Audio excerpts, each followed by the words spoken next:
Hello and welcome to the Film Obsessed Couple. I'm Shelley. And I'm Scott. And we are here to do our fourth celebrity spotlight. It has been a minute, yeah. Oh my gosh. Yeah. Rue McClanahan. Wow. I think this is going to be very therapeutic for me because this has been stressful and we'll talk about all of it. When did you start working on Rue? Like how long ago would you say?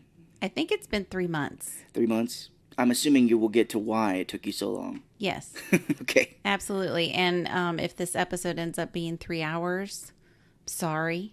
I was kind of confused in last episodes. If you've listened to all of our movie episodes, I was like, I don't know if I should just go through her personal life because it's very in-depth, or her movie career. But we're going to do both. Okay. I did both. We're going to do both. And it's either going to be a two-parter or a long episode. Okay. We'll see. But we'll just jump right into it. All right, let's do it. I don't waste any time. I'm excited from what you've told me. I know. So usually I start out with a quote from the actor or actress, and I could not find anything worth quoting. Oh, Jesus. That Rue has said. And just a slight disclaimer, if you are a fan of Rue McClanahan, I am not trying to trash talk her. It's just how I feel. Yes. Yeah. And if you love her and think she's great, keep loving her. Keep thinking she's great.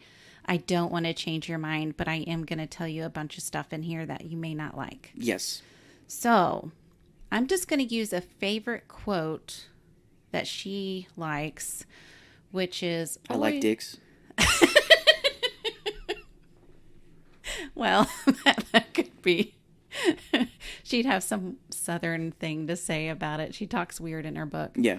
But it's always remember that every day God is saying to you, may I have this dance? All right. Now, I'm not religious. I like the meaning behind it of like, you never know when it's your last day. Yeah, I guess so. I don't know. Did she just assume she was going to die at any moment? Maybe. I guess as she got older. Yeah, I guess she just wanted to live and let live. And that's what she did. She lived. She lived a life. Let me tell you. So she was born Eddie Rue McClanahan on February 21st, 1934. Did you say February 21st? Yeah, it was 21st. Wow, 6 days before me. Yeah. What was the year? 1934. 34? Oh, so a little less. Well, no. 54 years before me. Okay, 54 years and 6 days. We were pretty close. Yeah, super relevant. Almost. But it was in Heldon, sorry if I pronounced that wrong, Oklahoma.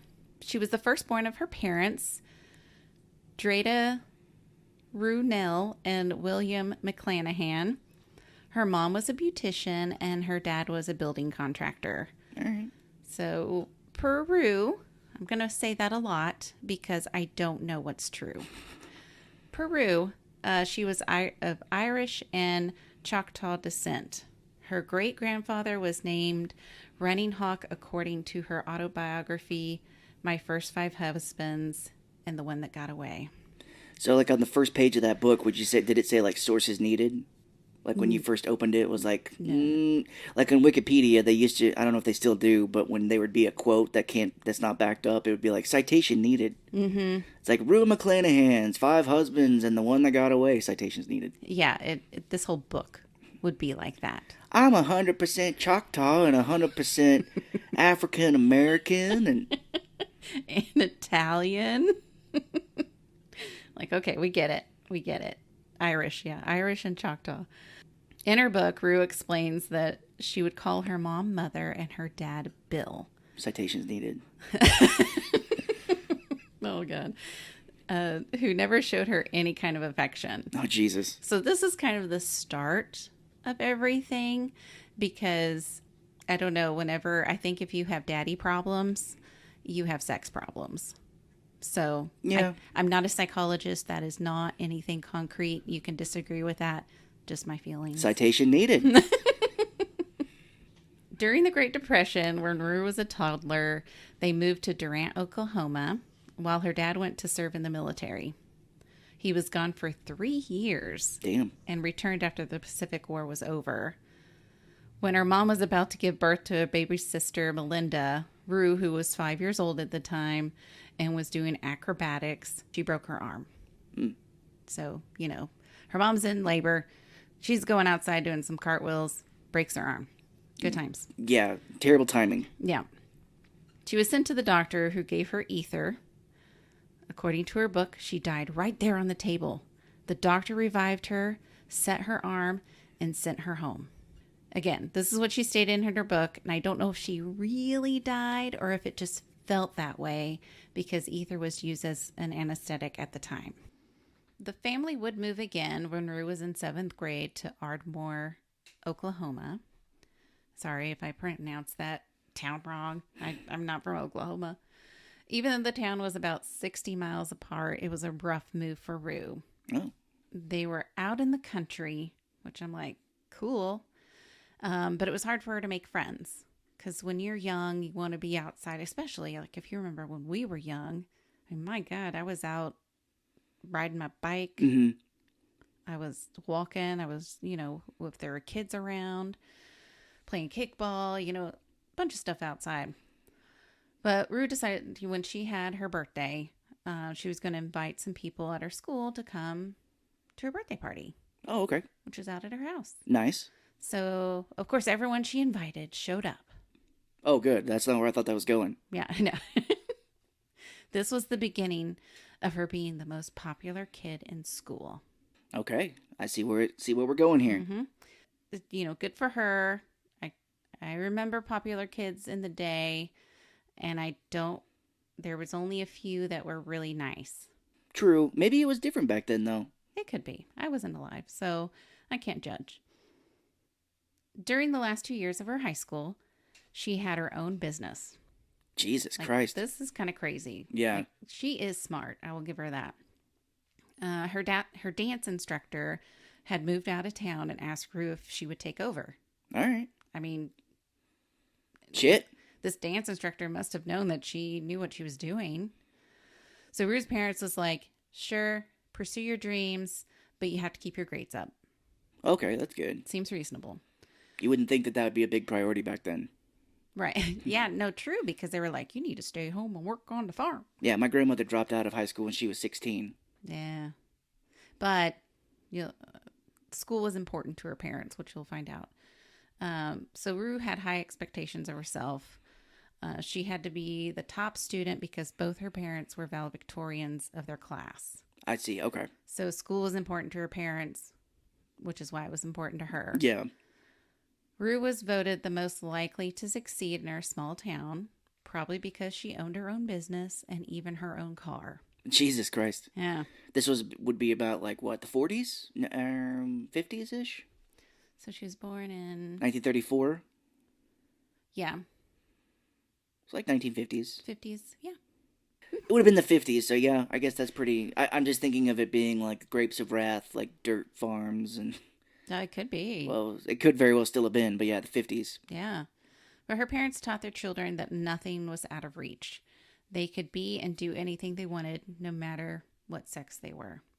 Damn. I know. I'm like, well, they're ahead of their time. While Rue was in high school, her family took a trip to New York City. Rue fell in love and knew one day that this would be her new home. Was that like that for you when we went to New York? Did you feel like... I love New York. I loved it too. It was very overwhelming. Yes. The only thing I don't like about New York is transportation. I like the subways. Well, I do like the subways, but the amount of time that you need. Yeah.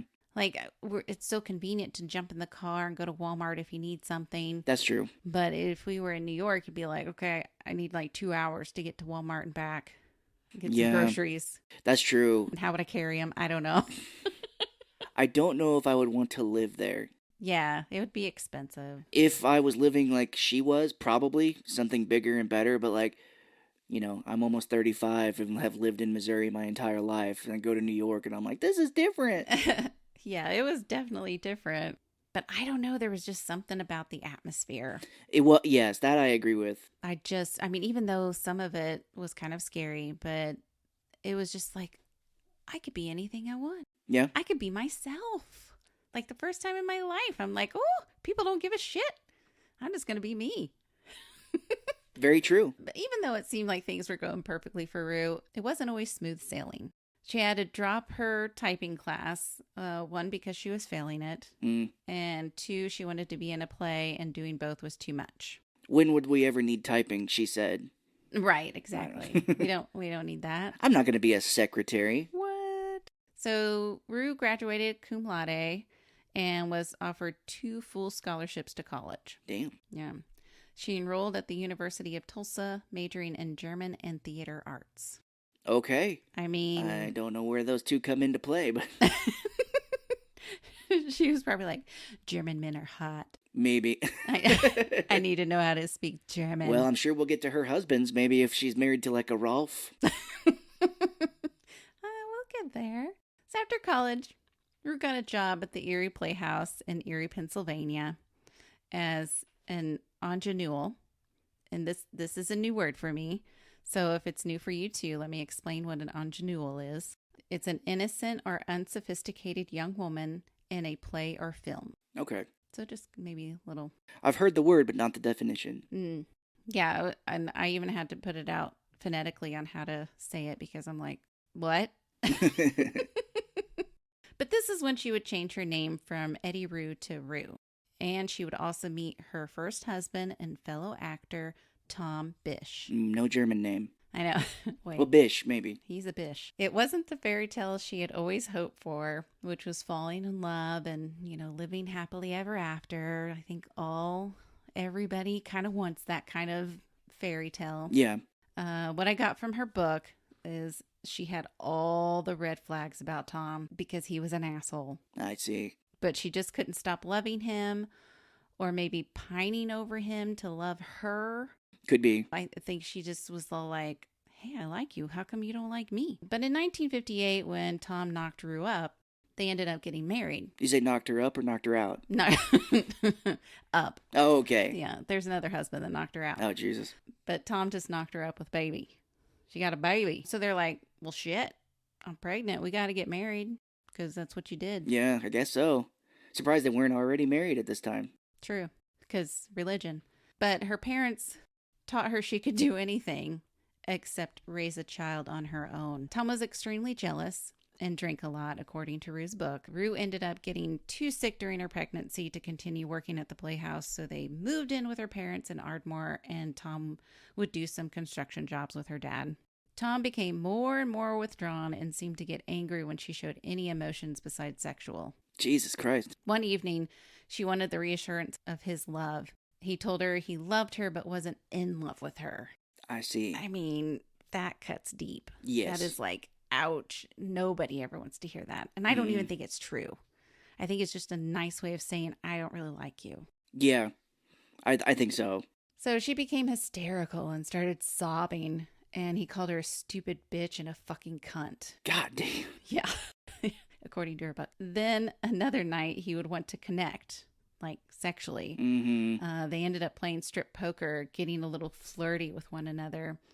And he mentioned he was starting to love her again. And she was so delighted. She started crying. And then he responded, well, hell, now you've ruined everything. Can't get it hard when she's showing love back to him, I guess. Well, I think she was just like wanted love from him so much that when he did show it, she cried. Yeah. And then he was all like, oh, Jesus. Oh, Jesus. You're crying. This is not going to work for me. I just need you naked on the bed right now. I don't need you crying. Good Lord. But when Rue was 8 months pregnant, Tom was offered a job in Houston, and he was all like, peace out. I see. This is my opportunity, and I am taking it. He left, and Rue would soon follow. Oh, no. But only to stay a few days. The first night there, of course, they had sex. The next night, she would ask what he really wanted, and he said a career and lots of money. I mean, who doesn't want that? Yeah. She must have realized that she was fighting a losing battle, so she called her mommy to come and get her the next day. So she's putting in this book every time they had sex. Yes. Good grief. There's a lot of sex talk. Yeah. She goes into a little detail. I didn't pick that out. Okay. There is something I deleted and put back in, which we'll talk about here in a little bit. So once the baby was born, Rue cried and cried because she felt now the baby is here and her marriage and life was over. If you have a baby, then congratulations. It's just not for me or Rue, really. Because Rue was so upset, which was not good for her or the baby. Her doctor called Tom and said, listen, get your ass up here and convince Rue that everything is fine. So that's what he did. Wow. I know, it's weird. He was an actor and he acted to be in love with her.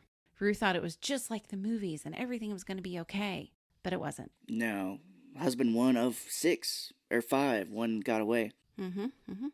So the next day, Tom left Jesus. and he never returned. I bet that didn't sit well with her. She's like, the doctor's like, well, he did what I asked him to. I know. He came up here and told her it was going to be okay. I guess he didn't think that he needed to stay. But she was probably a sobbing mess still. Probably and so. And he's like, I can't handle this. Because, I mean, I get it. Like, when people get upset or angry, I am like, I can't handle that. Yeah. I am like, you know how I am. I do. I just get so full of anxiety that I just can't handle it. So I'm guessing Tom was that way with that kind of emotion. I bet, yeah. So I could understand. But Rue was now a single mother. So she decided to stay in Ardmore with her parents and open her own dance and acting school. Things were not peaches and cream, though. She knew she couldn't live with her parents much longer because they had their way of raising her kid, whose name is Mark, by the way. Mark. And she had her own way. And this is all what her book said. Okay. So keep that in mind. Rue was still upset by her divorce, which drew her closer to a friend called Norman Hartwig. Okay. Hopefully I'm pronouncing that right. She decided to move closer to Norman. Her mom said, if you do that, you better be marrying this man. So it was 1959. So Rue thought that was the way it had to be. Yeah. Norman was all for it. So what does one do? They just get married? They leave their toddler with their parents, who they just said they had different views on. And then you move over 700 miles away to Aurora, Colorado to be with a man. So she abandoned her kid? Mm-hmm. Like permanently? No. Okay.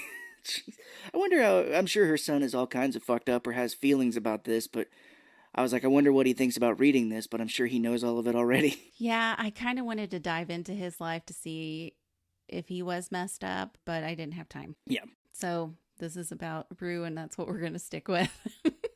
So they got married in front of the Justice of Peace, even though her divorce wasn't finalized with Tom yet. Oh, of course. Yeah. Per her book, her son was back with them at some point. They were happy, you know, oh, everything's so lovely. It always is at the beginning, right? Mm-hmm. But it just seemed like they were more best friends than husband and wife. I consider you my best friend. Mm-hmm. Yeah, me too. So I don't know why that's such a bad thing. But I also have other feelings, so maybe she just didn't have those other... Maybe. Bow, chicka, wow, wow. I guess, yeah, it sounds like they're just friends, not really, like, lovers or in love, maybe. I don't know. Intimacy. Yeah. So Norman told Rue he believed in an open marriage. Of course. Totally do not believe that. But Rue was like, oh no, I can't do that. Until she met this guy named Darren. That's how it always goes, I think. I've read things online where men are like, you know, honey, I think we should be in an open relationship. And then it's like, oh, I agree with you. I found a man that I want to go out with. That's bullshit! That's not what I meant. Yeah. I have an open relationship for me. But Darren was a poet and didn't know it. Ha. He was also Norman's friend. Oh. This is so great. It's getting worse. So she jumped Darren like a cat in heat. This is when we start getting into Rue's FQ scale. FQ scale? Yeah, I was going to ask you the other day, is there some term of FQ scale like a grading scale like for school? I tried looking it up and I didn't look too hard. But fuck quality scale? Is that what she's saying? That's what I thought. Yeah, that's what I put in here. Okay. I was like, okay. So It's how she rated men from A to F, I'm guessing, based on how well they performed in bed. All right. I have no idea what FQ means. Fuck quality? Question. Maybe so.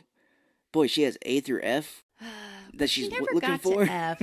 She got to D, so maybe it was A through D. I thought it'd maybe be A through Q, but no. Yeah, fuck quality, I think. Yeah, we're going to go with fuck quality. Yeah. Sounds good. But I do find it very offensive and disgusting. It's very strange. Yeah. I don't think any gender needs any kind of number or grading scale at all. Yeah, it's like, oh, A, he did not lick my butthole, so that's a 0. B, he did fuck my feet. Yeah, Game of Thrones going here. Oh, yeah. Let me see those feet. Which we do talk about feet. Oh, of course. I'll get there. Hang in there, listeners. This is good. So Darren rated a C, which was a little better than Norman, who she rated a D. Oh, okay. So sure, I guess. I don't know that she ever rated Tom because she just got into the rating scale now. But Darren got word that he's going to get shipped off to Korea and was going to go to California so he could say goodbye to his friends and family. Yeah. So what does one do? Have sex. I know. You're like, what? She jumps in the car with Darren, taking Mark with her, only to drop him off at her parents on the way. Again. You It's know. like it's the package that will not stop showing back up. Yeah, I mean, this kid is just in the way. The parents open the door and there's a box and they're like, this better not be Mark. I am just so thankful that her parents seem to be okay with it. I guess. But I think her parents also enable her to act this way. Yeah. Which, God, I'm surprised they would even take this kid with not having any emotions towards her. Be like, Mm-hmm. but like, oh, maybe that's why they kept taking it. They're like, oh, this thing came back again. This package here. This thing that's annoying that cries all the time. I got to feed it. What the hell? I hope she leaves me some breast milk. Anyway. So, and she's still married to Norman at this time. Oh, God. But open marriage, whatever. Once Darren shipped off, his parents, it's all like, hey, girl, figure out who you want to bang. I mean, what you want to do with your life. What the hell is going on? You just stay here until you figure your shit out. Yeah, I'm surprised. I figured they'd be like, stay away from our son. Like, what is your fucking problem? He seemed very nice. And I'm just like, again, there are things that seem one way, but I don't know is true. Yeah. She talked a big talk. And what really got me, just a little side note, what really got me is the very beginning when she started talking when she was a little kid. And she would like type out things that she would say, like sentences. Oh. Like, I told my mom this, and then she told me this. I don't remember conversations like that. No. But she is very smart, so maybe, but it all just seemed a little off.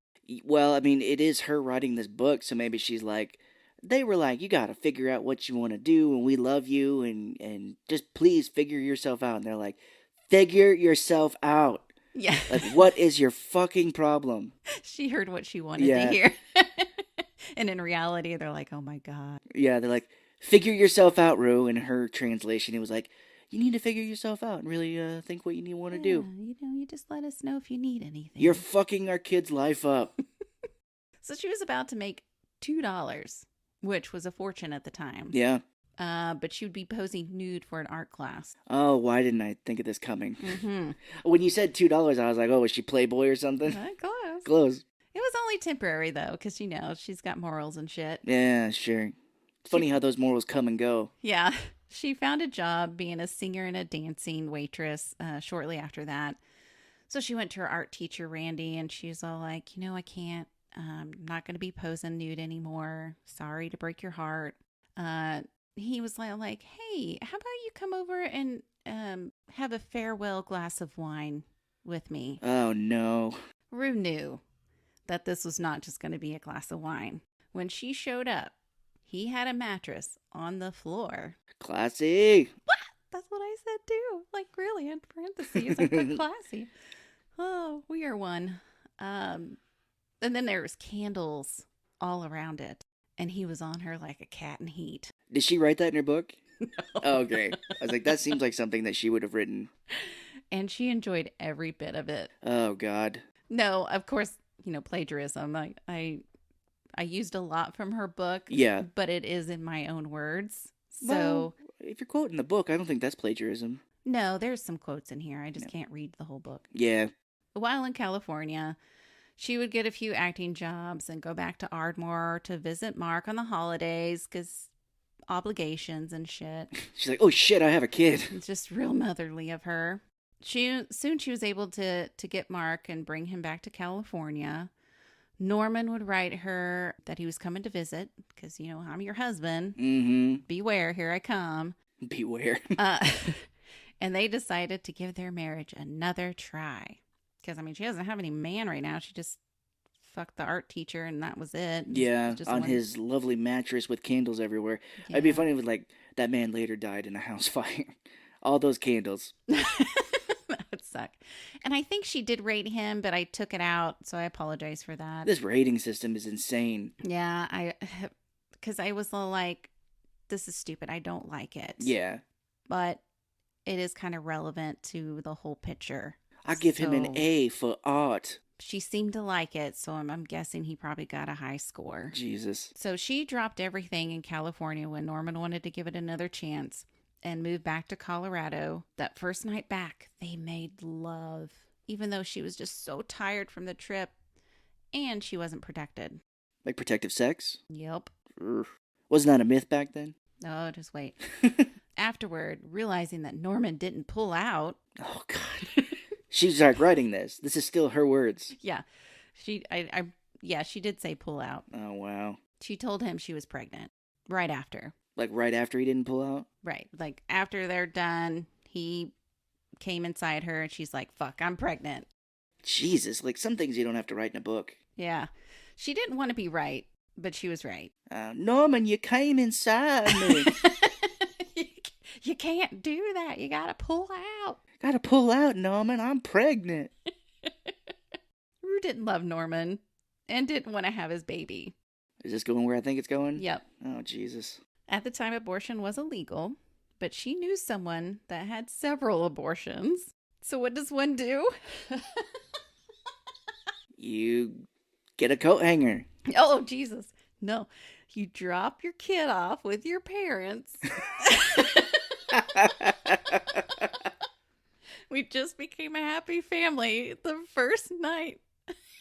The first night, I gotta drop you back off with my parents. And she leaves Norman behind and goes back to California because that's where the doctor is. Once the doctor was available, which was in Tijuana. Oh, God. She would have the abortion, which Norman paid for. God. And it's funny, like politicians today like to pretend that none of this ever happened back then. Oh, yeah. It did. And I'm glad that there are doctors that were willing to risk a lot just to have it done safely. Because there were probably so many people that did use a coat hanger. Tijuana, though, it's like the Simpsons doctor, Dr. Nick Riviera doing it. He's like, hi, everybody. We're doing an abortion today.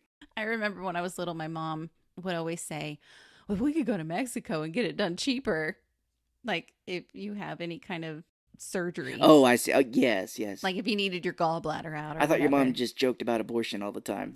Well, she probably wished she did. Rue was acting in a small independent film and became close with her director, John. Can you guess what they did? Dropped Mark off at her parents' house? I think Mark was still at her parents. He's still at the parents at this point? Just like, it's just saving time if he lives here. I think he's still there. But they had sex. Yeah, well, go figure. In her book, she stated they ended up doing something a little bizarre. This is where the feet come in. Oh, I was going to say like an anal or something. Oh, no. They sucked on each other's toes. I hope they washed them. Yeah, you would think. But she said don't knock it until you try it. So we may have to try it. I'm okay. It's blowing my mind that she's writing this in her own book. Oh, I know. And we sucked on each other's toes for hours. I really think she was so messed up in the head that she thought people would enjoy this. Yeah, probably so. And I'm sure there are some that find it fascinating. I didn't find it like a romance novel. Like No. I like romance novels, you know, where they talk about sex and it's steamy and, you know, all of that. This was gross. Yeah, those books always make me laugh because if it kept going and it's not, they're always steamy where it's like, oh, they ripped each other's clothes off in a frenzy of passion, and then it's Yeah. like, then he took his penis out and started banging her. It's like it gets ugly in a bit. You're like, this is hot wood. This got ugly. As a writer, it's like, what do I say? Penis, dick, schlong, His man sword. I don't his rod. know. Rod. Yeah. He entered her with the frenzy of 1,000. I don't know. His sword. Yeah, his meat sword. Oh, John didn't get a rating though. It's like, I'm not gonna do a rating for that toe sucker. It's weird, like the ones that were kind of good. Well, she rated one good, so I don't know. She followed John around. I think she was hoping to have financial stability so she could move Mark back with her. So yeah, he's still with the parents. Who? Yeah, I'm surprised she knows his name. Parents are just calling her all the time. Hey, you left something with us. Just wait. Oh gosh, you know. You know things. However, John didn't want Mark around.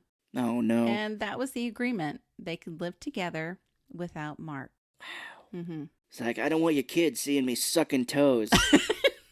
So Rue did this, still trying to work and save up money. She ended up taking a job at a strip joint. Oh no. As a cocktail waitress. Okay, yeah. It's like, oh yes, that'll be $2 for your beer, and I suck toes. Let me see those sexy feet. Could take you into the back room for another $2. I don't know how much beers were back then. Probably not $2. But you remember her husband, Norman? Yes. Yeah, they're still writing and talking, And still married? Yeah, still married. He wanted her to come back and not be in a place that she really didn't want to work at, which is, the strip joint. Yeah, I hear you're sucking toes. We got to get you out of there. And by the way, why did you turn me down when I asked if I could do that? Yeah, what's wrong with that? Oh, later, maybe. So since there was no chance she could have Mark with John and didn't think she could raise him on her own, because heaven forbid, she took Norman back again. Just before New Year's 1962, Norman moved in and John moved out. Things were good for... They pass each other on the way? Probably like, good luck, dude. It's that old sketch with the sheepdog and the fox or whatever. They're clocking in and out at that old cartoon. It's like, hey, hello, how you doing? Good luck to you. See you later. Yeah, probably. I mean, I don't know. Things were good for a little while, of course, because newish. Seems to be her habit. Yeah. But Norman became more and more of a slob. Probably why there was no toe sucking. I don't know why that came out wrong, but he eventually stopped bathing and even brushing his teeth. Good God. Yeah, Rue had no idea why. My guess is he was fucking depressed. Probably so, yeah, or another mental issue, maybe. Yeah, severe depression sounds like it. I can't imagine how supportive Rue would be as a wife. I don't know. She seems like a woman that would always want to have sex, and if your partner is not bathing in a while, yeah, I doubt that would be hard. Who wants to do that? Rue was still working with John and invited him over for dinner one night because she was desperate for help. Mm-hmm. My thought is she was desperate for companionship. Yeah. So Norman wasn't real happy to have John around. So he eventually left the dinner table because he's like, this is stupid. Yeah. John told Rue how much he missed her and the situation she was in was just sick. He wanted her and Mark to move in with him. What? Yeah, I was going to say, he had a huge rule against that dude. Yep. And since he was good with Mark, she said, bye-bye, Norman. How is he good with Mark? Wait. Norman knew it was only a matter of time before she knew she would leave again, but didn't want to divorce her because he said he would never marry again. Oh, well. The poor guy was probably in love with her. Probably so, but he's like, I will never do two things in my life. I will never marry again, and I will never bathe again. Those are the rules. No exceptions. Rue didn't want to leave it like that, so she contacted a judge, because, of course, she just knows judges. Since they got married before her previous divorce was finalized, they were able to get it annulled. So when John said, move back in, I'm cool with Mark, she actually found out it meant that her and Mark lives a block away in a little unfurnished apartment. Is he married? Not according to the book. Okay, that sounds like what he would do. I don't know why he would want them to live apart. I don't know. This was fucked. Weird. You think he would be like, you live in the house, and then Mark, he's what, 2, maybe? I don't know how old he is at this point. He can live in an apartment by himself, right? Yeah. Yeah, it was tough to determine what age Mark was because she didn't really say a whole lot. Yeah. So I just kind of went with it. In 1964, she thought it would be a good idea to dump John and move back to New York. You said John, not Mark? Yeah. It'd be a good idea to dump Mark. Just wait. She couldn't be a single mother, so what does one do? Leave him at his parents' house. Yeah. You drop Mark off on the way. Woo! I just imagine Mark just in the car with her every time this happens being like, now you promised me this time we're not going to Grandma and Grandpa's house. No, not this time, I swear. And then she like drops him off. He'd be like, God damn it, you lied to me again. Be like, you want to go get some ice cream? Yeah, oh, not Grandma and Grandpa's again. No. How about we go see a movie today? You swear this is not Grandma and Grandpa's? No, I swear it's not. Why are we getting on the fucking highway? Why are we driving 6 hours? I don't understand. The movie's there. The movie's there. Oh, I can't imagine because kids get attached to their parents. Maybe at this point she's not his mom. He's just like, can I go back to Grandma and Grandpa, or should I say Mom and Dad? It gets that way. But while in New York, she landed her biggest production yet, The Secret Life of Walter Mitty. Mitty? Yeah, they actually remade that a while back at this point. Ben Stiller directed it. Nice. In the show, there was a dancer named Peter DeMaio. Rue sensed that he was in her sights and was hoping he would get a gig out of town, but he didn't. They ended up being in a relationship instead. Go figure. With the understanding that the relationship was open, of course. Was it her that came with the open relationship before, you think? Well, she always said the guy. Yeah. The guy said open relationship, but it's weird that she had so many relationships that were open. Yeah, it's like he said it, and then oddly enough, my next husband said it, and it's just weird that I have been attracted to every man that wants to have an open relationship. I'm the only one who has had the relationships in there, but like I'm the only one that's gone on and had sex with other men. It just, I don't know. Yeah. I have to guess that it was her and she was just spinning it so it didn't look so bad. And then he begged for it to be an open relationship. And I was like, fine, I've already got a man. Fine, I found Darren. Who's a poet and didn't know it. I found John. He hates Mark. He's perfect. I don't care for him either. Just give me a minute. I'm going to tell Mark I'm going to take him to the store to get some cigarettes. I'll be back in 6 hours. Okay, listen, none of this is really funny, but we're being comical about it because that's what our sense of humor is like. It's so horrifying the way that they're treating it, yeah, but you have to, but really child abuse and stuff, it's not a laughing manner. So with Peter, she had her first orgasm ever. Oh my God. Again, just putting this in the book. Mm-hmm. Then my legs shook like it was an earthquake. And that was my first orgasm. I rated it an A on the fuck quality scale. Like, what? This is like, she's in her 30s? Wow. I mean, I guess. I don't know. But she said that he was slow, patient, and sweet. All right. So I guess that's what she needed. People, meanwhile, Golden Girls fans are reading this being like, when the fuck are we getting to Golden Girls? Yeah, it's like fucking 10 pages away still. Because she was the whore in the show, right? Oh, yeah. I mean, I think they were all kind of joking, but I think they always made fun of her for being the easy one. Yeah, Blanche. Yeah. Yeah. I was like, wait, was it? Yeah. So you can probably guess that he rated an A on her fucked up scale. Yeah. Her fuck quality scale, I should say. Patient and sweet. Woo, that's the way to get an orgasm. John wrote her saying he was flying into New York to shoot another movie, so he wanted to try it again. Rue said she could see him through the week, but had to reserve the weekends for Peter. Peter. So She's getting Peter. Yeah, she is. Lots of Peter. But Peter eventually was all like, you're acting like a harlot and you should be ashamed. So this right here is telling me that no, the open relationship was not Peter's idea. Yeah. Because he is fed up with it and is like, you should be ashamed of yourself. But Peter, in my book, I'm going to tell them that it was your idea. Who do you think they'll believe? But he demanded that she break it off with John, and Rue said she would. So Rue and John went and had dinner when he told her he didn't have a job and came to New York to propose to her. Damn.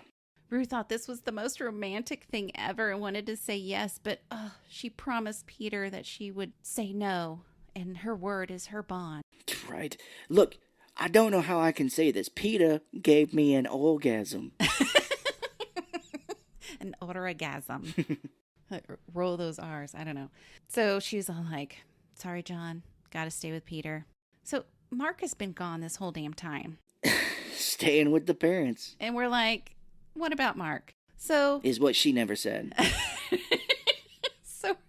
So Rue's sister wrote her and basically said, if you don't take care of your kid, I'm going to adopt him as my own. Oh, that's so kind of you. Thank you so much.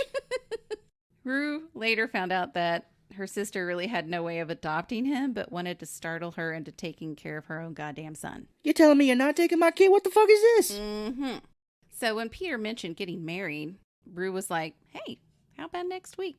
Because I can't be single and have a child.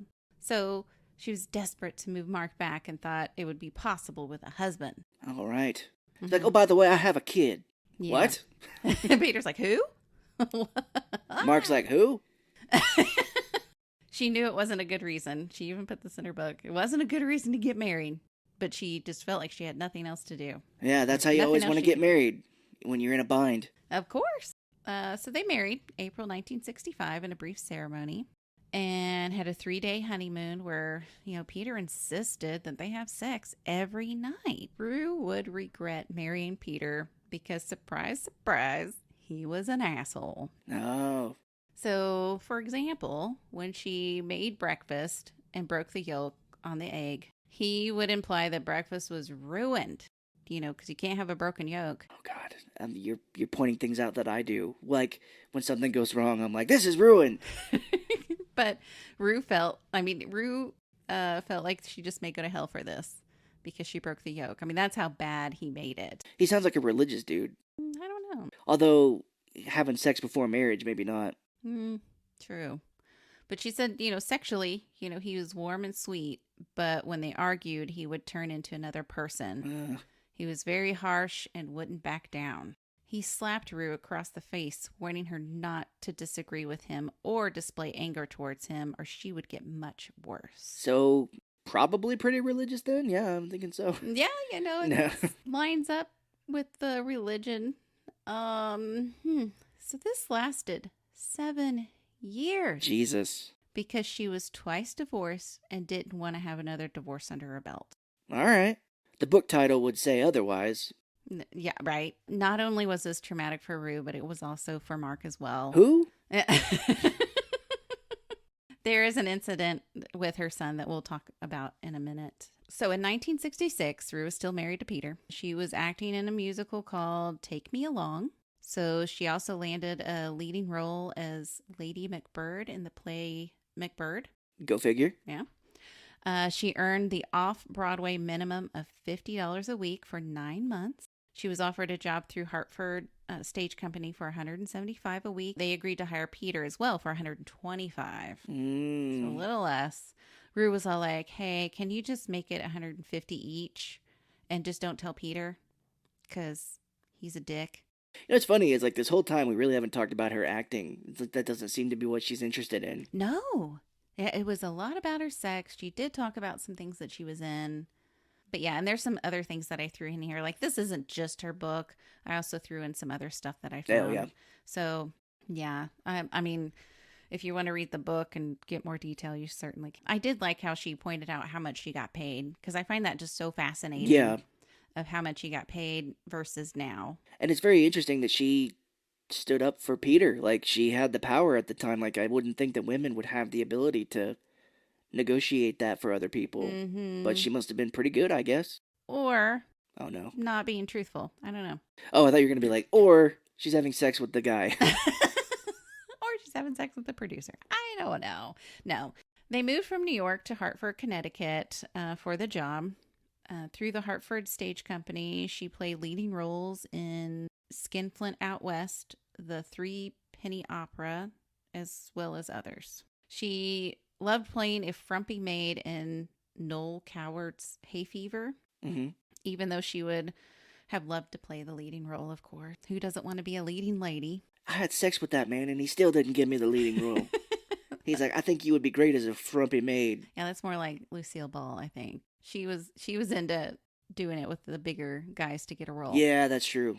I See think- our episode on that. Yeah, that was the first one. I can't say it's my best. I was really nervous during that one. Ah. Rue would soon receive a letter that rocked her world.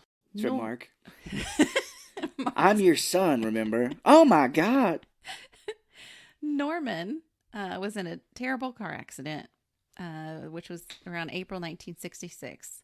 He had an interview as a drama critic, but it was in New York and he was in California. So he decided to gather a couple friends up and they were just going to take turns and drive straight to New York. God damn. This is a 40-hour drive, Yes. 2,790-ish miles. One end of the country to the other. Yeah, that's why I said literally one side of the map to the other. Diagonally. That's how they measure TVs to give you the longest measurement. Oh, gosh.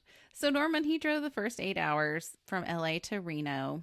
And it was about 3 a.m., which means they left LA around 7 p.m. I don't know why. We're driving straight through, so might as well leave at the latest hour that we can. This is just another reason why I'm like side tilting my head at her book. Like, how much of this is really true? Then they got held up and they got into a fist fight and gunfight and Yeah. shot a bunch of people. And you're like, okay, Rue, please, this is not true. We got to erase that. That can't go in the book. But Norman, well, he passed the car off to somebody else to drive. He fell asleep in the passenger seat, but was jarred awake shortly after. The car ran through some roadblocks, warning signs, and must have hit something hard because Norman was thrown from the car and skidded about 40 feet on the pavement. Damn. The guy passed out from the smell. He was sleeping before, and then when it was his turn to drive, he's passed out from Norman's fucking smell. Maybe. But he remembers not being able to move his legs. His spinal column was broken just above the waist. Ooh. So he would live the next 30 years as a paraplegic, but advocate for more wheelchair-accessible sidewalks in New York. So he was all like, I have this wheelchair, and I realize New York sucks getting around. So I thought that was good. He would end up passing away September 14th, 1994. Oh, jeez. Yeah. The other two friends in the car were minimally injured, and no one was wearing their seatbelt. They suspect the driver fell asleep like immediately after driving. I don't know. Yeah, who knew driving from California from New York would nonstop would have that issue. Yeah. So Rue told Peter her and Mark were going to go visit Norman because, husband, love, I don't know. Sure. But Peter wasn't really very happy about this and says if she goes, they are through. And she was like, well, since I can't argue with you, then fine. So I'm like, got him back for what he's like, don't argue with me. I'll slap you across the face. Don't argue with me. I'll leave you in this bed. Oof. Come after me. Rue and Mark found a tiny place in Manhattan and lived there. Her mom would beg her to come back to Ardmore and open up a dancing school and live a normal life. But Rue just couldn't do it. She believed in herself and knew with a little luck she would make it into showbiz. All right. 1968, she got a role in a new Broadway comedy called Jimmy Shine by Murray Shizgel. Okay. And it was starring Dustin Hoffman. Oh, young Dustin Hoffman, huh? That's a big name. Her part was playing a prostitute that has her boyfriend, in a closet waiting to jump out and rob her clients. Jesus. Like, well, that kind of sounds like a neat movie to watch. One of Rue's LA friends, Jared Barclay, was directing a play called The Golden Fleece that he wanted her to be in. So she was all like, sure. Little did she know that this was going to be a turning point in her career. At the opening night party, she was seated at a table. She looked across from her and saw Norman Lear. All right. Not to be confused with Norman Hartwig, her second husband. But The this guy is, who paraplegic. yeah, Norman Lear. TV royalty. Yeah, pretty much. I'm sure she about had a heart attack and found out that Norman Lear was the producer's father-in-law. And of course, Norman Lear sounds familiar because if you listen to B. Arthur, you know that he discovered her as well. Yeah. So if you haven't listened to that, check it out. And if you have listened, thank you so much. Yeah. Thank you for supporting us. Go listen to it, though. Yeah, again, maybe could have missed something. Norman thought Rue's performance was amazing and said he hopes to hire her someday. At the time, he was working on a movie called Cold Turkey, and a couple of years later started a TV show All in the Family. The Golden Fleece ended a few weeks later, but meeting Norman Lear was going to come back around. Oh, there is a conflict in her book that I found out if Norman Lear discovered her in the Golden Fleece or Who's Happy Now. I see. So she said the Golden Fleece, but everything out there says Who's Happy Now. Either way, she was discovered. It doesn't really matter. I don't know. Yeah. So what's the old saying, try again? Yep. In some cases, that's good. But in the case of trying a relationship with Peter again, it's not a good idea. The guy's an asshole. So Rue and Peter decided to try their marriage again. They moved into a house together and bought a car together. I mean, everything was in Peter's name, of course. Oh, no. They even adopted a puppy, for Christ's sakes. So when Peter was away at work, everything was happy-go-lucky, relaxing. But when he came home, there were rules. Like, don't go barefoot. No barefoot in the house. Feet are gross. Wasn't it Peter and her sucking toes? Or Oh, that's right.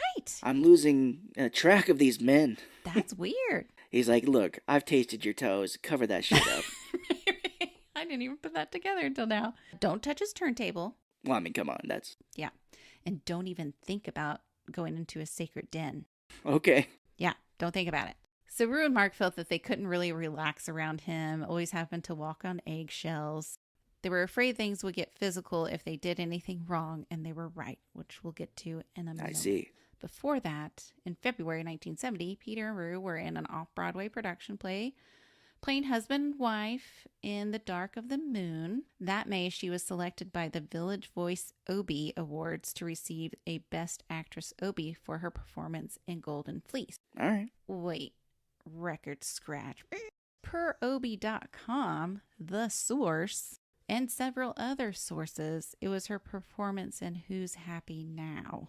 So are these the discrepancies that set you off at first? Started, yeah. Yeah. It gets worse, because then now I'm like, wait, now I gotta fucking fact check everything. God damn it. That's why it took me fucking 3 months. Anyway, either way, she was just happy because Obie Awards, it's always nice to be awarded something if you're working hard at it. So, but at the same time, she was offered a play in England called The Rare Show. It was a musical documentary on American Revolution that would be filmed in England. Okay. Luckily, she would still be able to go to the Obie Awards show since the rehearsal would be in New York and then move to England. So, shoo. I thought she was going to have to miss these Adobe Awards. Yeah. Obie Awards. I want to say Adobe. The Adobe Awards? We will figure out how to export PDFs on your computer. Congratulations, Rue, for figuring all that out. Yeah, I'm a programmer in my free time. I'm so smart. So she doesn't remember the award show because Peter made it awful. Oh, jeez. So this could be why maybe she didn't remember what movie it was for. Peter complained about his role in Dark of the Moon, the idiots that give out Obies, and her job that would send her off to England. She cried the whole time and couldn't wait for her job in England. Ugh. Luckily, Mark went back to Ardmore and didn't have to stay with Peter while she was away. No, of course. You can't take your son with you. When Rue returned from her trip, she missed Mark but didn't miss Peter one damn bit. I'm surprised it wasn't the other way around. She missed Peter but didn't miss Mark one damn bit. Ooh. I mean, maybe, but this is what she put in her book. She stayed with him anyway. I don't get it. He made her orgasm. I can't. I mean, maybe that is true. Just the one time, but I mean, still, no, I don't know. On her return, she was cast in 4 films. She only talks about 2 in her book, which I found weird. The People Next Door, playing a secretary and a mistress. They Might Be Giants, playing Daisy Playfair. The third not mentioned in her book was The Pursuit of Happiness, and also Some of My Best Friends Are. ... Okay. Anyway, just mentioning some things. Around the same time, she would be cast in a soap opera, Another World. Oh, okay. Here it comes. She played a cook and a nanny to infant twins. Her character was so liked that they upped her appearance from 3 shows a week to 5 shows a week, Oh, Jesus. paying $150 per show, which would be about $1,100 today. God damn. Not too bad. The thing about her character, though, is she was batshit crazy. She would sprinkle a mysterious white powder into the mother of the twins' soup, which would result in over-the-top dramatic hospital scenes and allow her character to spend more time with the baby's daddy. Oh, I see. So Hopefully she's not getting any ideas from this.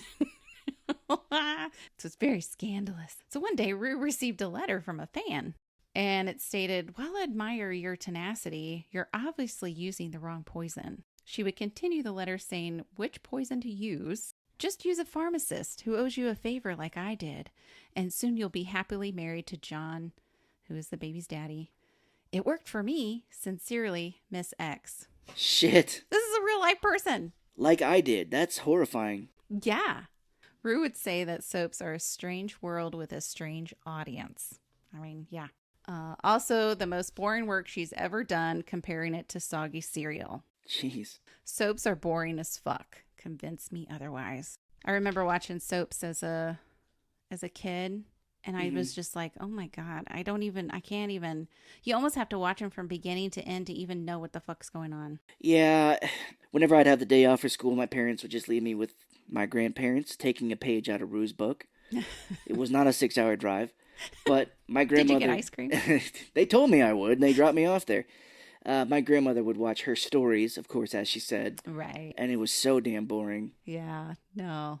Yeah, I think if anybody that's had to go through that will know. But after her character on the show was caught and hauled off to jail, she moved to another soap, which is called Where the Heart Is. Her character there was also a killer, but a successful one. She would supplement her soggy roles in soaps for commercials. All right. So she would be a wife rubbing Absorbin, I think that's how you pronounce it, Junior, on her husband's shoulders. A zany shopper trying on girdles. A leggy cocktail waitress. She was happy to get these after 60 auditions over 4 years. Oh my God. Like, wow. I mean, she just got like a handful of commercials and she did over 60 auditions. That's insane. So here is when things get physical. Remember when I said things were going to come back around with Mark? Mm-hmm. So when he was 13, he got in an argument with Peter, which resulted in slapping, shouting, and things breaking. My guess is Mark got the brunt of it. Rue said she heard him say, "You know, this really isn't the way to communicate with me." So Mark was trying to be reasonable with Peter. And it's like, if I was a mom and I heard my child getting into a fight, I would be there and I would be trying to do something. Yes. But she just stayed downstairs. Of course. And I'm not saying that that's necessarily wrong. Everybody's going to do something different. I've kind of been in a situation like that. Oh, but not really? with a son, with a partner. And yeah, I went at it. I was scrappy, and you bet I beat some shit out of some things. I'm sorry to hear that. Maybe people. But it's just, I don't know. That's my reaction. Mm-hmm. But everybody's going to react differently. So I'm not trying to put people down if they were in that situation and didn't do anything. It's just not personally what I would have done. Yeah. So Rue was like, this is the final straw. You trying to beat up on my son. So Rue and Mark moved in with a friend. However, this friend, like John, I think his name was. We're losing track. I know. I actually have it written down on an envelope that I should have brought in here. But this friend, like John, does not like kids. And she also doesn't like dogs. Which it didn't help that their dog pooped in the house the first day they were there. Oh, jeez. Like, of course, it's a dog. He's marking his territory. So Rue felt that she needed to move back in with Peter since he apologized and all. Oh, no. But Mark told Rue, "Mother, I can't live with you anymore unless you leave the Hulk." Oh, wow. So Rue put her big girl panties on and told Peter to move out of the house. He wasn't too happy, but she kind of spun it like, hey, you need to be in New York and in the theatrical environment. Plus, New York apartments are cheaper. And she offered to buy her car off of him. All right. So we're done with Peter. Let's move on to the next man, which was her psychologist. Oh, no. Geez, of course. But by this time, their sessions were over. So not as unethical, I suppose. Not a patient with yeah, him. Still probably against their rules, at least how they are today. Maybe not then. Yeah. He rated an A on her weird sex scale, her fuck quality scale. Oh, Jesus. He was also into threesomes. Hello. Which I wonder if he was or if she was. Yeah. But he came to me asking for a threesome. But that was not Rue's thing, of course.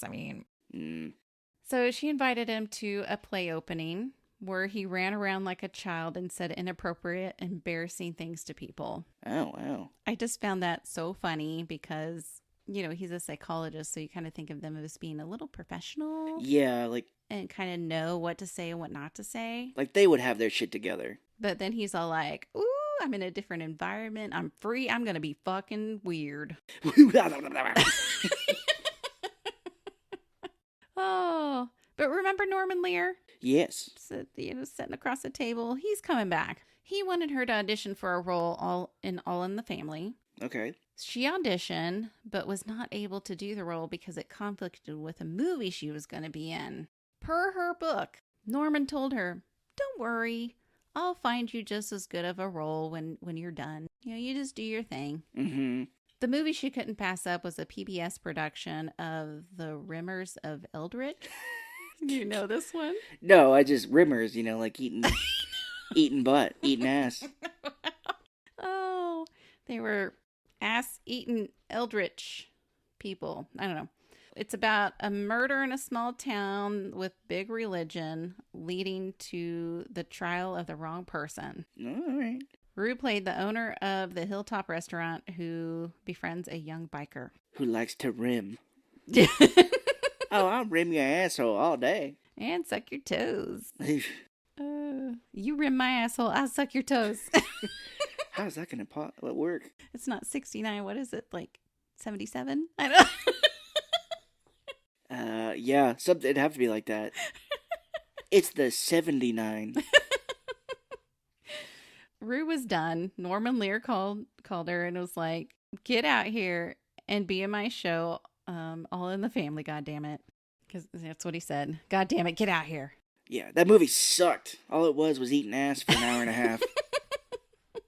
Norman also had Rue in his other show, Maude. With? B. Arthur, yeah. Saying the actress that was currently playing Vivian, which is Maude's best friend, wasn't working out. So, all right. And again, we just mentioned B. If you listen to her Celebrity Spotlight, thank you. But you know that she was the main character in Maude. Yes. B and Rue clicked from the start, per her book. Per her book. Rue said she was never intimidated by B, but she threw the fear of God into a lot of people, per her book. Citation needed. And this is kind of what we concluded in B Celebrity Spotlight, that she was, she had a strong work ethic. Yeah. When Rue was back in New York, she said everyone had asked her, were you scared working with B? Were you afraid?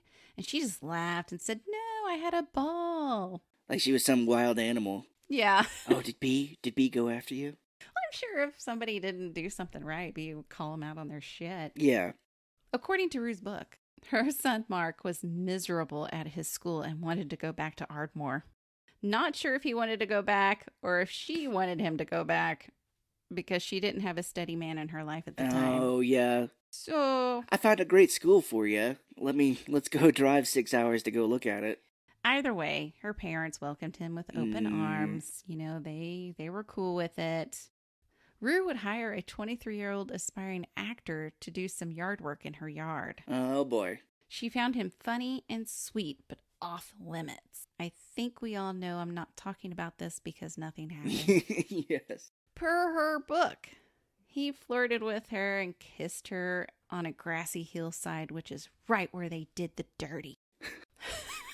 She's just like... She didn't say that. I put that in. That would have been hilarious, but she's just like, I need to get a man so I could bring Mark back with me. It's a curse. When a man is not here, Mark cannot be here. Oh, per her crazy grading scale, he was a capital A. Oh, shit. Her fuck quality scale. They didn't develop anything other than that, and he turned out to be a really good friend.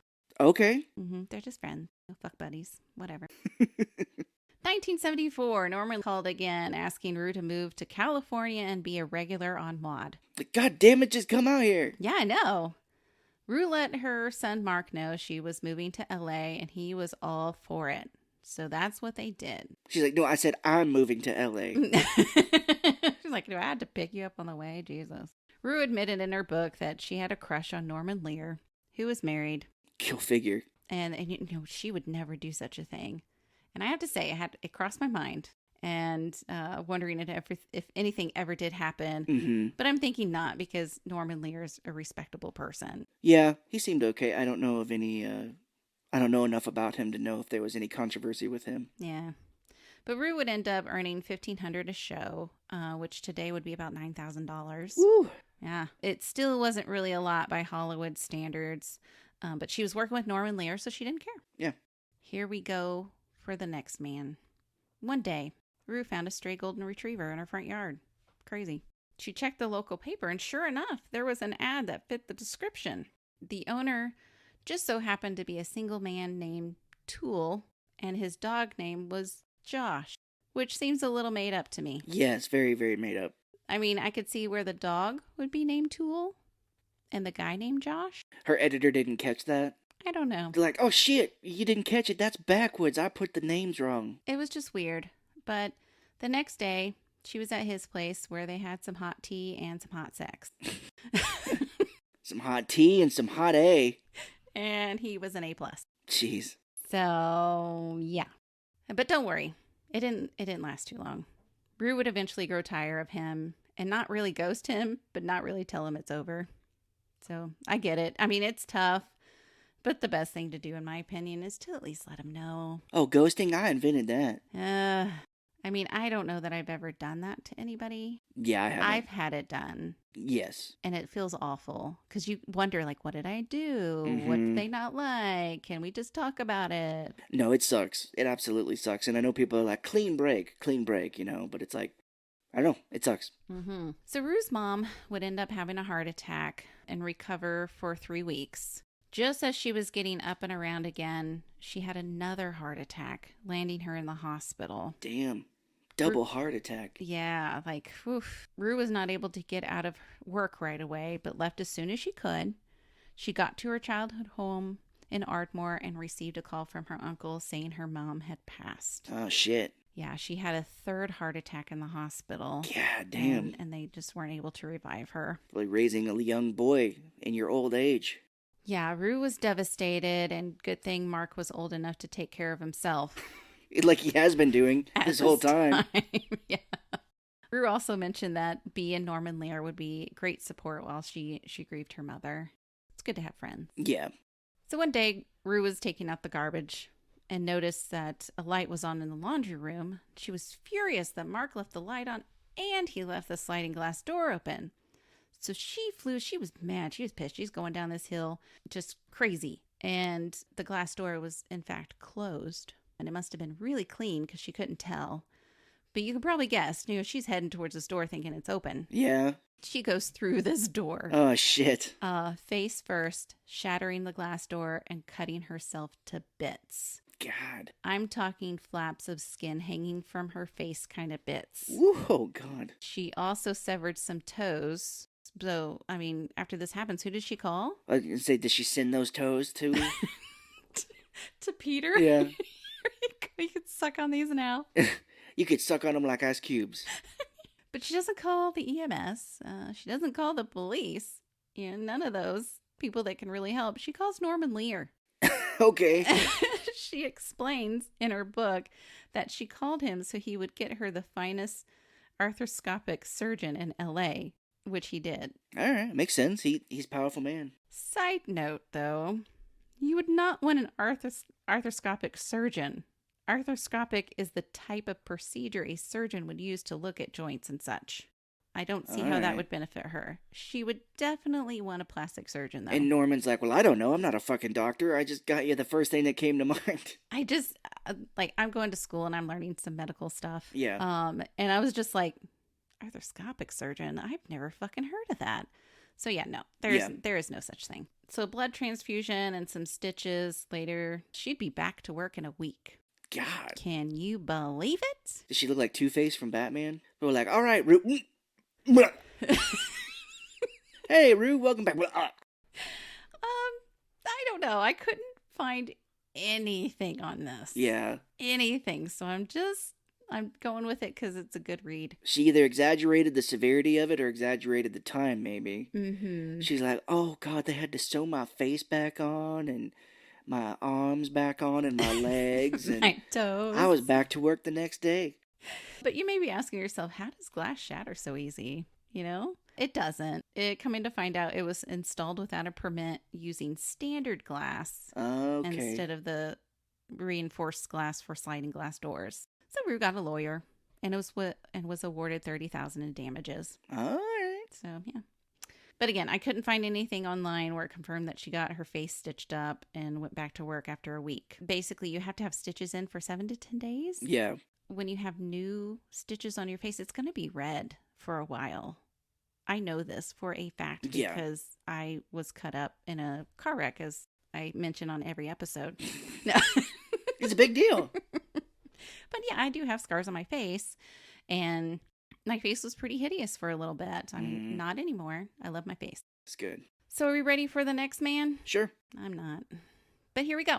Louis Rio was a prop guy. He was fun to flirt with and told interesting stories. I mean, if that's not a reason to sleep with someone, I don't know what is. It was for her, enough. He was an A on our fuck quality scale. Why do you even have it if everybody's going to be an A? What is wrong with you? You have an orgasm and you think sex is just wonderful now? Jesus. But when he proposed, she broke it off. All right. I don't know why, because she doesn't have a man and she needs a man, but he's a prop guy, so maybe that wasn't good enough.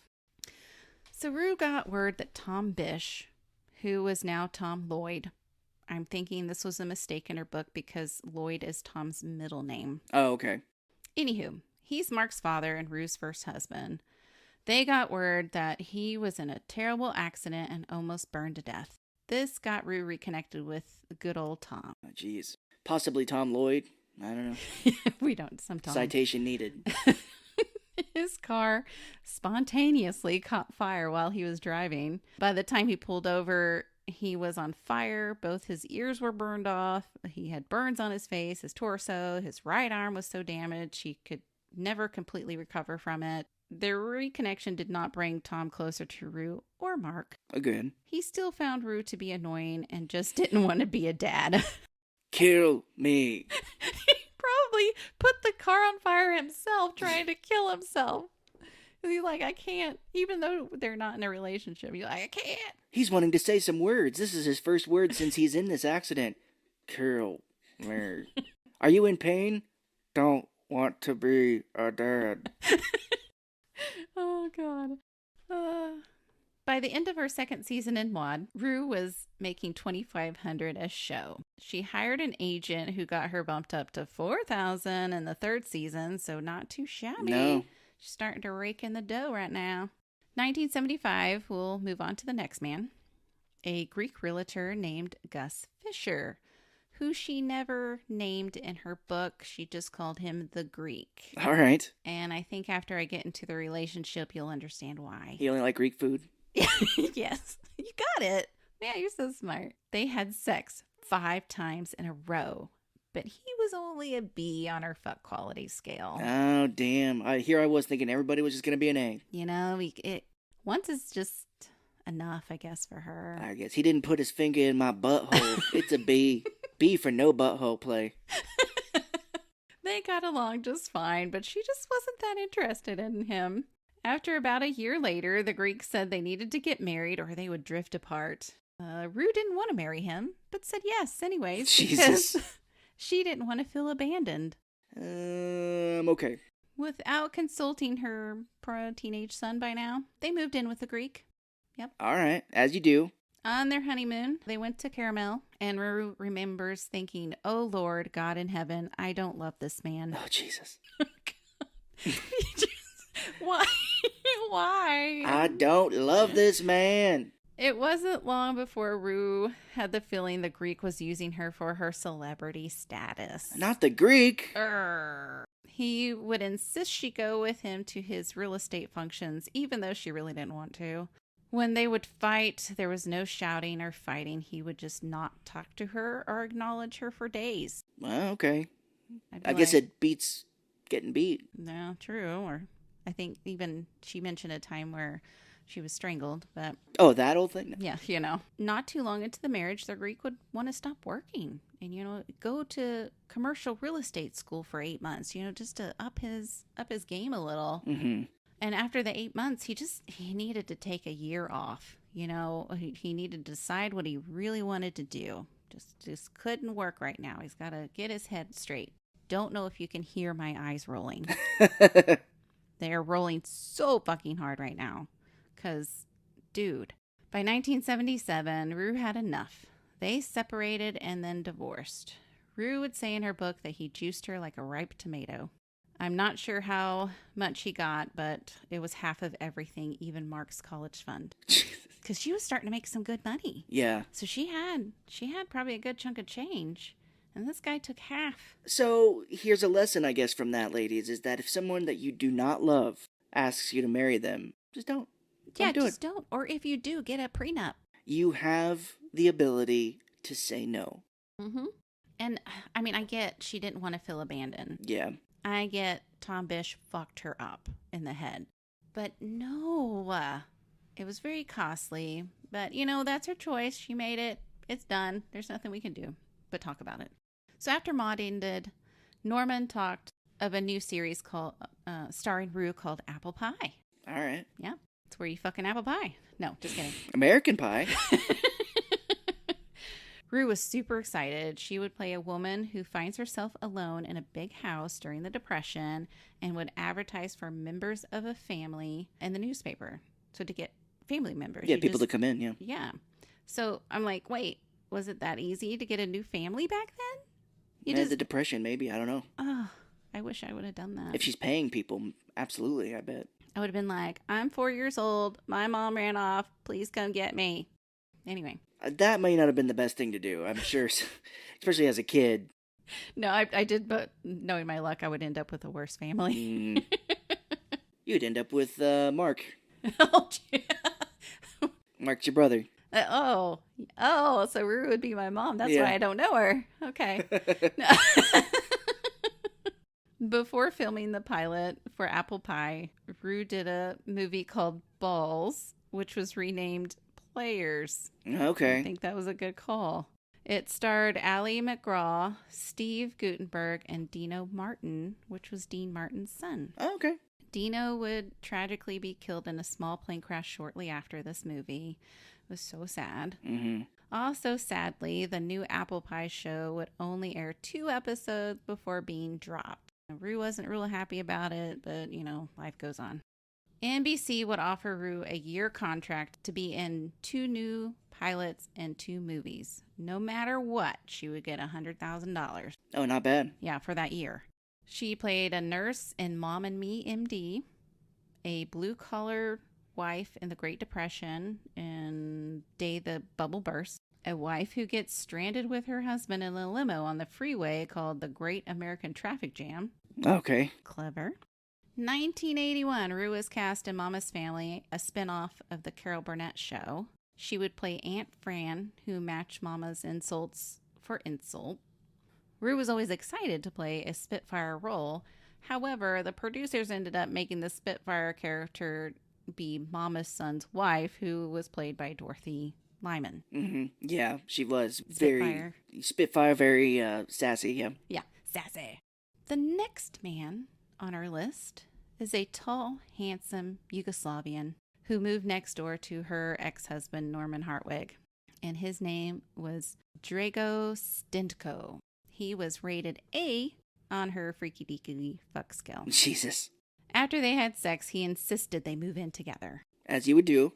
Rue insisted he keep his own place, but he could stay with her. She took Drago to a film premiere when Drago was, and this is quoting from her book, consumed with fashion for another woman. Rue said, well, move out.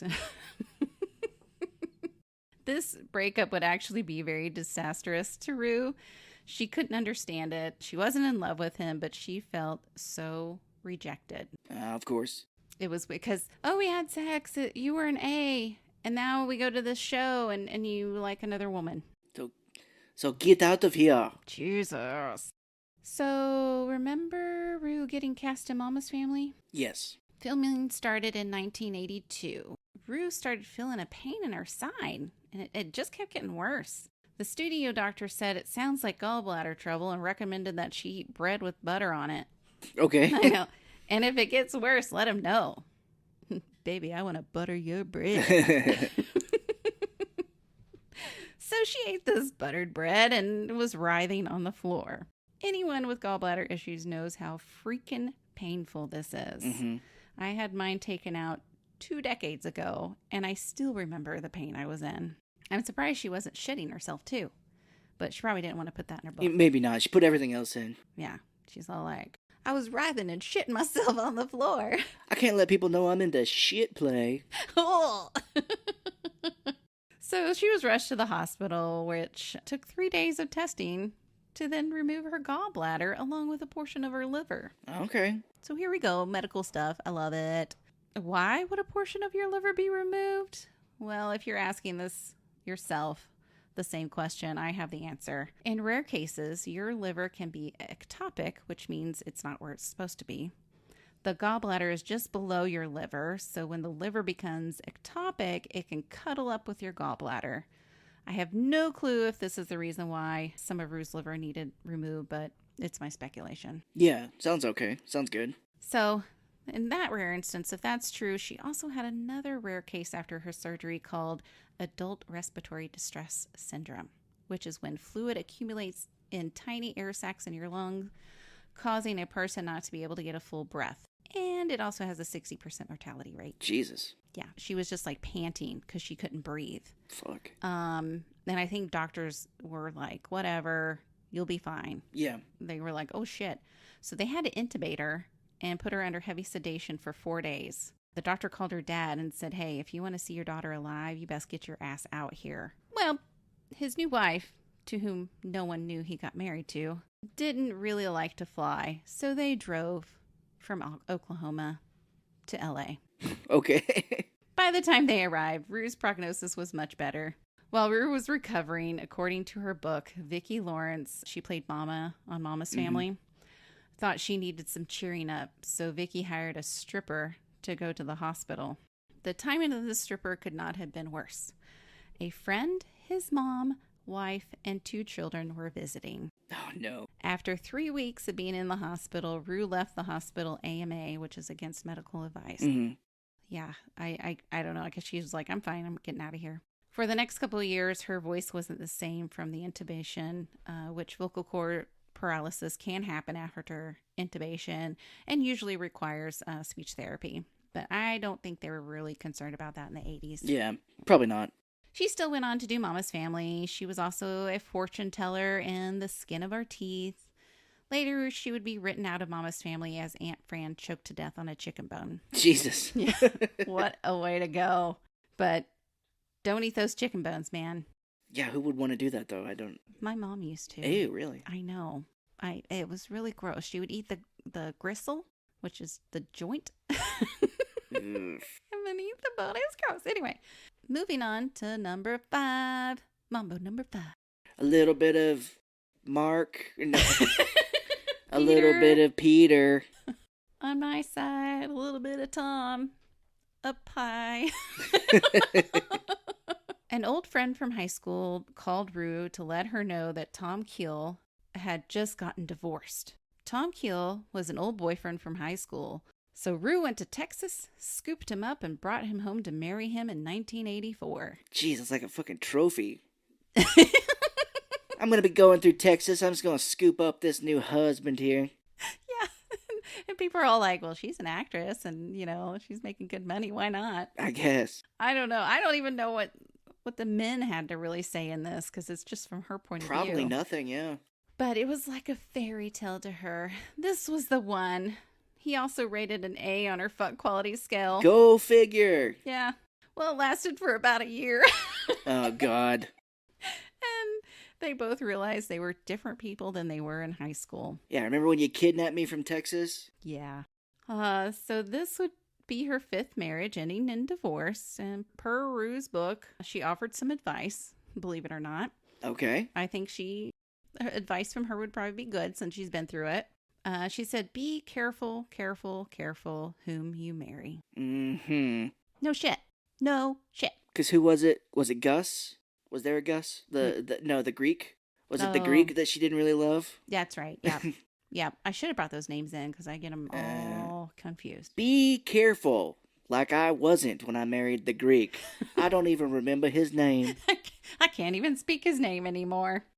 1985, she was in Love Boat and was a guest on Gimme a Break and Charles in Charge. Then her agent sent her a script for a pilot called The Golden Girls. What? Go figure. When Rue read the script, she knew she was perfect for Blanche, who was fun-loving, promiscuous lady in her 60s. Why do I identify with her so much? However, the producers were thinking Betty White for that role, and Rue would be Rose, who was a sweet, caring, naive lady in her mid-50s. After auditioning, the producers saw that Betty would be best for Rose and Rue be best for Blanche, and I could not agree more. She slept with them to get the part. Probably. You'd be great for Blanche. After what we just did, you toe-sucking whore.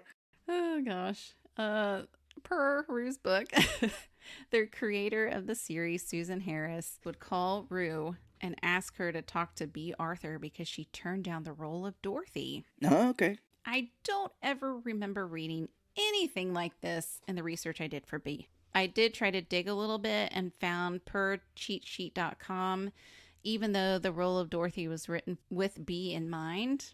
So I don't know why she would have to talk her into it. But anyway, NBC didn't think the viewers would receive B well due to her role in Maude. They wanted Elaine Stitch to play Dorothy instead. I can see that since she played a sharp-tongued, sassy character. That was kind of her thing. Mm-hmm, yeah. However, Elaine bombed her auditions, so NBC went with B. How about that? So I don't think Rue was ever called to talk B into anything. Yeah, it's so strange. She's just like, I helped everybody. Yeah. I did everything. Another thing that was conflicting is that she wrote that she used cue cards in The Golden Girls.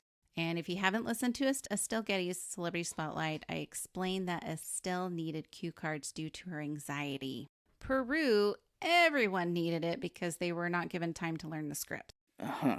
She said Betty refused to wear her glasses, so she had to memorize her lines after seeing them only once and never made a mistake. That's just a big stretch, yeah. Betty is probably a smart lady, or was a smart lady, but I just can't wrap my head around that. Estelle Getty could fly in her personal life as well. Like, Rue, we're not putting this in the book. What? This is ridiculous. So when I do my research, I do try to make sure the major things have a couple different resources, because the last thing I want to do is throw out some misinformation.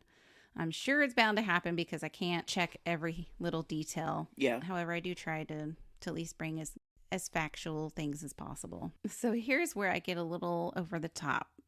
Rue's book said that she was the youngest on the set. And I'm like, let's fact check that because I don't believe a goddamn word you're saying. The Golden Girls first aired in 1985, making Rue to be 51. B was 63. Betty was also 63. And Estelle was 62. I'll be damned. How about that? She was right. She's got to be right at one point. For the first time in her life. In her book. The only thing I referenced age-wise in all my research was Estelle was 1 year younger than B in real life, playing her mom on the show. Yes. So I was right too. Haha. It's been a minute since we talked about a man. So let's move on to her next man, which would be Tom Lloyd, the artist formerly known as Tom Bish. Remember this guy? Yeah. He is the man she is madly in love with, probably because he doesn't want anything to do with her, and the father of her baby child. Yeah. So I get baby child from Mama Tot on TikTok. She's Shoe Lover 99. Oh, yeah. I know, Scott, you don't know anything about her. I do not. I absolutely love her. And if you like TikTok, go follow Shoe Lover 99 because she's funny. By this time, Mark, the baby child, was out living his life, which was probably best because Tom would still not want anything to do with him. Rue and Tom lived together for 9 months, having none of the sex. Oh, wow. Not with the lack of her trying, but he just wasn't interested. All right. For Christmas, he gave her a vibrator. A quote from her book. Yep, nothing says happy birthday, Jesus, like a 3-speed sex toy. That's funny. That's a riot. I Yeah. mean, if you bought me a sex toy for Christmas, I'd be pissed. Unless Yeah. I asked for it. I don't know. I mean, yeah. Unless we were going to do some fun things with it. But if we were just like, I don't want to do anything with you, so here's this sex toy to keep you occupied. Yeah, it's kind of shitty. No. So once they went to therapy together, and the therapist said Tom sees Rue as his father, which I thought was an odd thing to say. Mm-hmm. But I think he was right because Tom hated his father. So after that session, Rue was cured and Tom moved out. So that was it. Oh, that was all, huh? That's all that she needed to have said, is that you're his father Okay. in his eyes. And she's all like, peace out. Gross. I do find it odd that a few years later, when Tom was diagnosed with advanced liver disease, not expecting to live, Rue ran out to be by his side. Of course. And she met his new wife. Oh, shit. But he ended up living. And Rue didn't see him for another 15 years, which was in 2005. Oh, wow. Mark wanted to look his dad up and like, hey, who is this guy that inseminated you, that made me? I don't know him. So they went up and paid him a visit, and then 11 months later, Tom would pass in his sleep. So, All right. I mean, I'm glad she pointed out that Mark was curious about his dad, because I'm surprised if that wasn't the first time he said something. Yeah, he probably brings it up a lot. Yeah, he had to have been like, who's my daddy? Everybody else got daddy. I don't got daddy. The first season of Golden Girls was a smash hit. Pretty much everyone was nominated for an Emmy in 1986. Per Rue's book, 17 Emmys were given, but per Emmys.com, I counted 15. That's a minor number. I can take that. I know, I get real nitpicky up in this thing, so watch out. Out of the 4 Golden Girls nominated, Betty took the Emmy home. The next year, everyone was nominated again, which Rue won that one. 1988, Bea and Estelle won that one. And in 1989, everyone was nominated, but no one won. All right. Outstanding guest actor was given to Candace Bergman, who was Murphy in Murphy Brown. Yeah, the titular Murphy Brown, yeah. Mm-hmm. I really like that show. 1990 to 1992, they would also be nominated and not win. Rue's book did confirm that Betty did get under Bea's skin, so, you know, that we're seeing that again. Yeah, listen to that episode. We make jokes around that Bea is just mad about how nice Betty is. God damn you, Betty, you're so nice. Yeah. Oh, yeah, that was fun. Bea would get upset when Betty would go out and talk to the audience. I thought was nice. Mm-hmm. Also, according to her book, the producers of the Golden Girls would tell her more than once, "Thank God for you, Rue. You hold things together. You're the glue." What the fuck? We'll see, yeah. No, I cannot believe that. So when the show ended, it kept going because she was the glue, right? Rue the glue. No, Bea was the glue. Thank you very much, in my opinion. Okay, so if you can't tell, her book is starting to piss me off. I get you want to make yourself sound great, but give credit where credit is due, for fuck's sake. This really gets to me. Anywho, let's move on to the next love interest, since we know she doesn't get married again. Or does she? Because her book gives it away. My first 5 husbands and the one that got away. I'm still not sure which one got away. Yeah, I don't know. The gardener or whatever? The guy who was gardening? Oh, maybe. The young one? The young 23-year-old. I don't know. They had sex on the hilltop or something.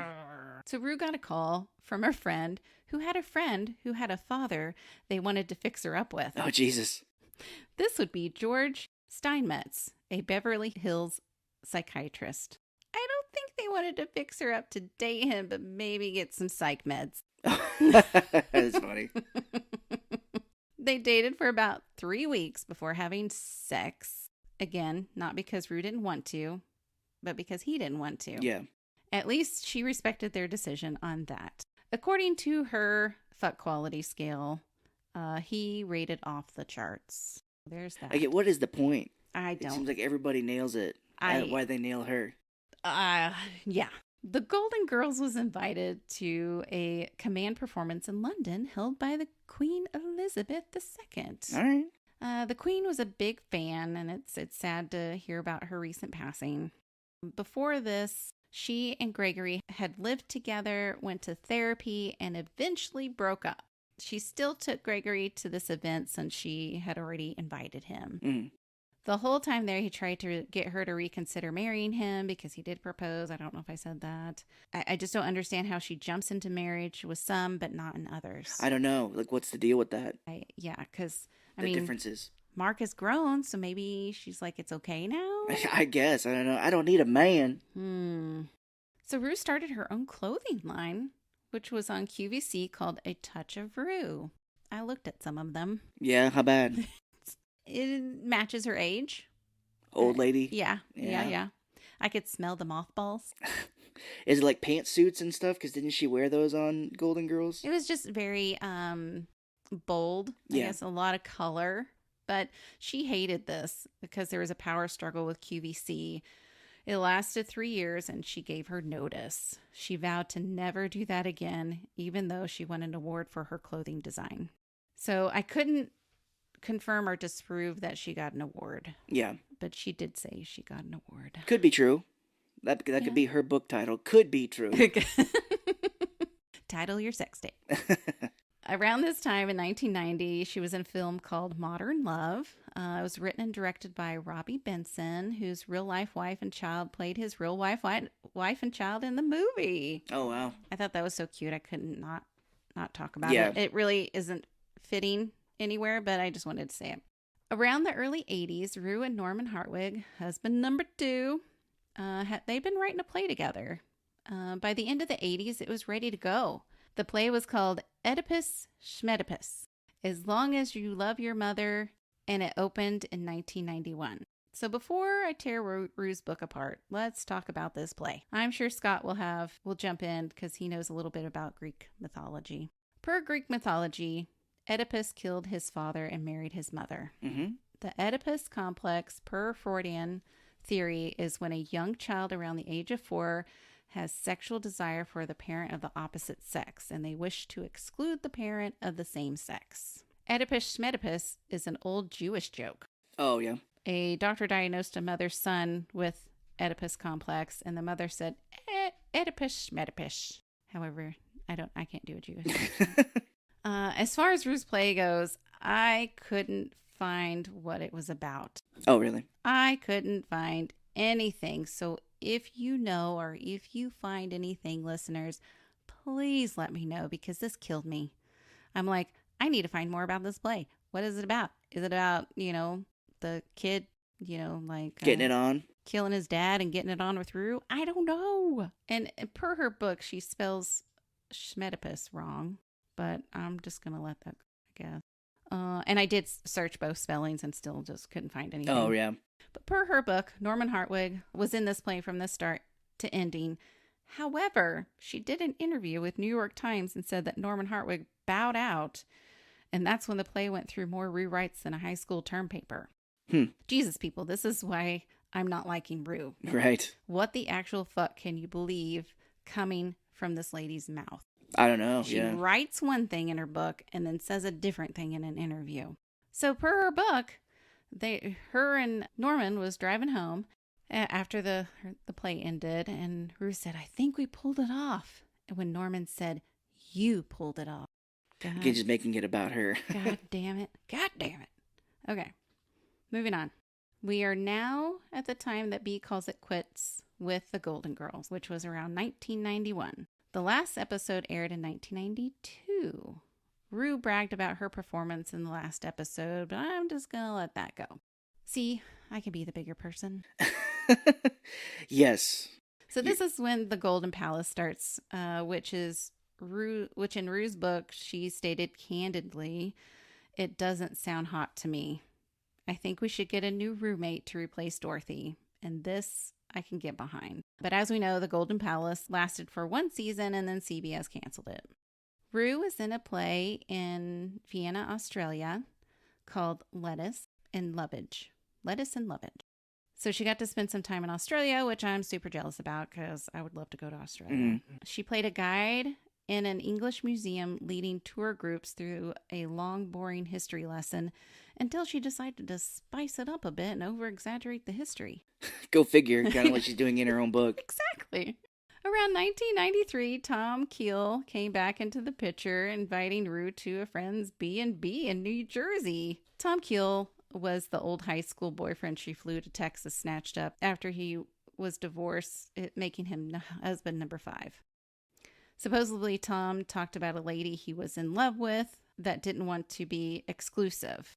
Also, he was being abstinent. However, one night, they supposedly got drunk and ended up doing the dirty, but never talked about it again. Rue claims he was so drunk he probably didn't remember anything. Not very good. Not good. Did she just rape this man? I don't know. That's what's going through my mind right now. I'm really scared. 1994. California had a devastating earthquake with a magnitude of 6.7, causing at least 57 fatalities, which rose to 72, including heart attacks and injured thousands. It cost $20 billion in damages and $40 billion in economic losses, which is the costliest earthquake in U.S. history. Rue's book did say it was on January 19th, 1994. I thought it was too precise. She said it was 4:19 a.m. And I'm like, what? But she was wrong. Go figure, yeah, of course. But again, this is like nitpicky. It was actually on January 17th, about 4:30 a.m. Rue was in the earthquake, but she came out just fine.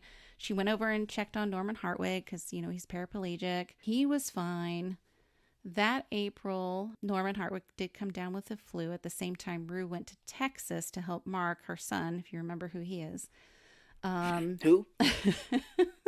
Out with his new home. And for some reason, Tom Keel came along.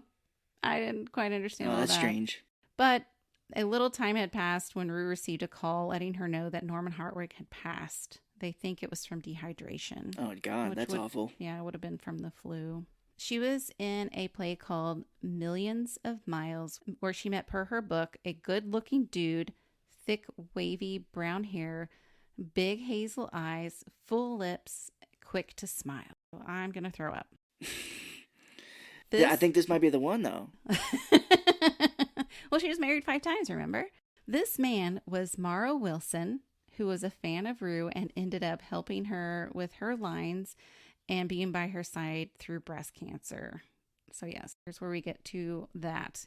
In 1997, Rue found a lump, which turned into breast cancer. She received a lumpectomy and was on chemo and radiation. Wow. It's really sad. Yeah. The producers of the play wanted her to do the play first, though. Oh, my God. And, get her surgery afterwards because priorities. But you don't mess around with cancer, and thank goodness Rue didn't. Yeah. Because she's like, no, I'm going to do this surgery. Thank you. So one day, Rue and Morrow were having a glass of wine when Rue decided she would take a different approach and propose and asked him to marry him. Jesus. She went for it, huh? Yeah, she did. They were married Christmas Day, 1997. So here we are, friends. Another discrepancy in Rue's book, which goes against the whole freaking title. She was married 6 times.